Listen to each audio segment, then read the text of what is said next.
Pahlim tak niturin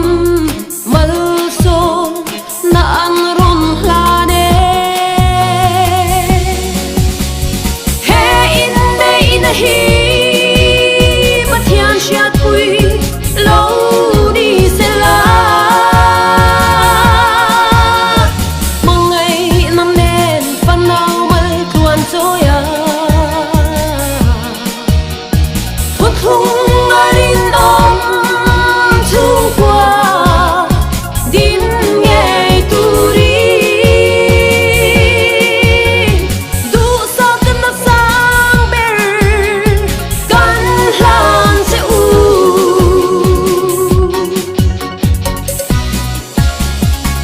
pa in anu le pa akal san nga chu ti chuan anu pui a vuan to a pa ni ni to lo vin pun kha an ni to ang pathianin azom to chu mi shing in